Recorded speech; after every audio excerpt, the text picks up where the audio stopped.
Damdaming Makabayan. Walang mahalagang hindi inihandog ng may pusong wagas sa bayang nakuko. Oh, kape tayo. Ngayon sabi ng DPWH Secretary Bunuan ay wala daw siyang alam. Ang dami niyang hindi alam dyan sa trabaho ng mga district engineers, ng mga regional director. Ang daming walang alam nitong hindi alam nitong DPWH Secretary. Ba't andyan ka pa? Ayan. So, mga kapatid, ito puntuhin na natin Kasi itong DPWH Secretary, dapat alam niya command responsibility. Sa lahat ng halos lahat ng mga tanong ay puro alibay yung sagot nitong ating DPWH Secretary. Wala siyang alam doon sa Mimaropa, wala siyang alam doon sa Bulacan, wala siyang alam doon sa Samar, wala siyang alam sa Metro Manila. Lahat na lang wala siyang alam. Ngayon, DPWH Secretary ka pa. Andiyan ka pa rin. Buhay ka pa rin. Nagsasahod ka pa rin. Wala kang alam. Ba't andiyan ka pa? Yan ang problema sa bayan natin Yung mga walang alam ay nasa pwesto. Ngayon mga kapatid, siguro mas magandang tingnan din natin yung kaparaanan nitong Marcos administration sa kaniyang isumbong mo sa Pangulo. Maganda na yan bilang umpisa kahit alam naman natin na wala na kasi siyang magawa, napilitan na siyang pag-usapan sa kanyang zona at napilitan na siyang gumawa ng hakbang.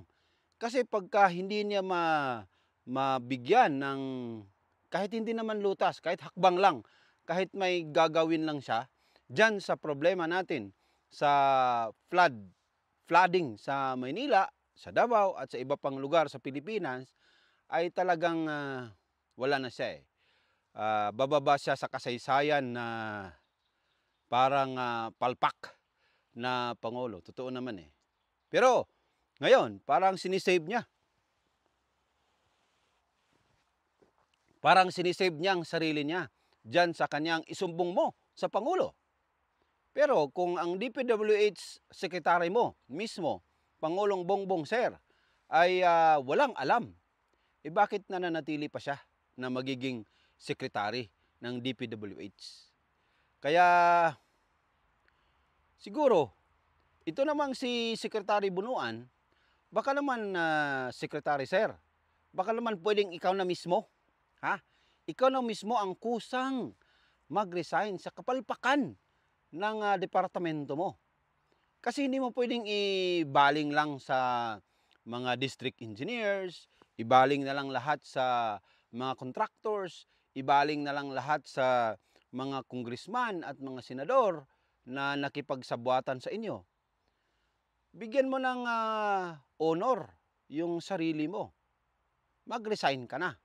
Kasi pagka na-resign ka na, sir, may bago na namang secretary ng DPWH, pwede ka nang sampahan ng kaso. At yan ang hamon natin kay Pangulong Bongbong Marcos. Gawin mo at gawin mong tama yung iyong isumbong sa Pangulo. Pagka naging tama yan, naging tama lang yan kapag sarili mong departamento, sarili mong branch of government, yung iyong executive branch sa pangunguna ng opisina mo, Pangulo ng Republika, ay maglinis. Hindi lang malinis tingnan, maglinis talaga dyan sa inyong mga tauhan. Yang DPWH, dapat linisin mo. Dapat palitan mo na. In fact, hindi lang dapat palitan Hindi lang dapat i-kick out Pwede mo ring kasuhan. Negligence yan yung head of office, hindi alam yung mga nangyayari sa iyong paligid.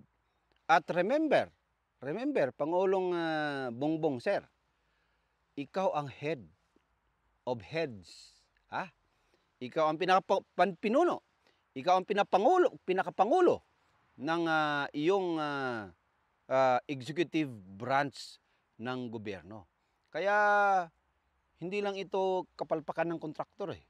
Hindi lang ito kakorap ng mga congressman at mga senador. Damay ka dito, sir. Pangulong Bongbong Marcos, sir. Damay ka dito. Kasi ikaw nga ang pangulo. Lalo pat higit, execution yan eh. Execution yan ng batas. Yung GAA. Ano? Execution yan. Pinirmahan mo. Walang nangyari doon sa baba. Palpak. Daming namamatay sa baha. Daming nagkasakit. Sisto. Ano? Yan. Yung dahil sa pagkalubog sa baha ay nagkaroon ng sakit, marami nang namamatay. May kasalanan ka dyan, sir, bilang Pangulo ng Pilipinas. At yung sinasabi ng DPWH Secretary na wala siyang alam, sabihin mo rin ngayon na wala kang alam. Kapwa na kayo mag-resign. Kung hindi mo palitan yung DPWH Secretary mo, palpak ka rin, Pangulong Bongbong Marcos, sir. Kaya baka panawagan natin, mag-resign ka na rin. Pero may panahon ka pa to save yourself to save your face. 'Di ba? Kaya mo pa yan. Pwede mo pang gawin na palitan yung mga alipuris mong mga kongresista at mga senador, sampahan ng kaso. Pero yung pinakamadali mong gawin ngayon, bukas, ay pwede mo nang alisin yung iyong DPWH secretary. Yun ang pinakamadali mong pwedeng gawin. Pagka magawa mo na yon, ang next na hakbang mo ay magsampa na ng mga kaso. Pwede namang sampahan mo rin ng kaso yung DPWH secretary mo. Kasi pag wala kang sinampahan dito, sir, pag hindi mo inalmahan pati yung iyong DPWH secretary, abay ang pagdududa ng mamamayan, ang pagdududa ng bayan ay hindi magtatapos doon sa mga kongresman, mga taga-kamara, representante at mga taga-senado. Dahil hindi mo kayang almahan, hindi mo kayang alisin, hindi mo kayang palitan, hindi mo kayang disiplinahin yung iyong sekretary ng DPWH.